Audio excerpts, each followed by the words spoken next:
ரோஹித் சர்மா ஓய்வை அறிவிக்காததால் வருத்தத்தில் இருக்கும் 2 வீரர்கள். துபாயில் நடைபெற்ற சாம்பியன் டிராபி 2025 தொடரை இந்திய அணி கைப்பற்றியுள்ளது. நியூசிலாந்துக்கு எதிரான இறுதிப் போட்டியில் 4 விக்கெட் வித்தியாசத்தில் வெற்றி பெற்று 12 வருடங்களுக்கு பிறகு மீண்டும் சாம்பியன் டிராபி தொடரை கைப்பற்றியுள்ளனர். கடைசியாக தோனியின் தலைமையில் இந்திய அணி சாம்பியன் டிராபியை வென்று இருந்தது. அதன் பிறகு தற்போது ரோஹித் சர்மாவின் கேப்டன்ஷிப்பில் இந்திய அணி வெற்றி பெற்றுள்ளது. இந்த தொடர் முழுவதும் தோல்விகளை சந்திக்காமல் இந்தியா வெற்றி பெற்று சாதனை படைத்துள்ளது. ரோஹித் சர்மாவின் தலைமையில் கடந்த ஆண்டு மேற்கத்திய தீவுகளில் நடைபெற்ற T20 உலகக்கோப்பையை இந்தியா வென்றது. அதன் பிறகு தற்போது சாம்பியன் டிராபி தொடரையும் வென்றுள்ளனர். இதன் மூலம் ரோஹித் சர்மா தான் ஒரு சிறந்த கேப்டன் என்பதை மீண்டும் நிரூபித்துள்ளார்.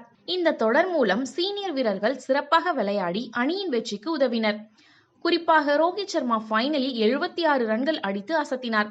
லீக் போட்டிகளில் விராட் கோலி மிடில் ஓவர்களில் நன்றாக விளையாடினார். மறுபுறம் ஜடேஜா பவுலிங்கில் அசத்தினார்.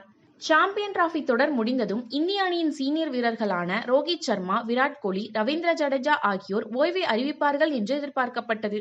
T20 உலகக்கோப்பை முடிந்ததும் இந்த 3 பேரும் ஓய்வை அறிவித்திருந்தனர். ஆனால் சாம்பியன் டிராபியில் வெற்றி பெற்ற பிறகும் யாரும் ஓய்வை அறிவிக்கவில்லை.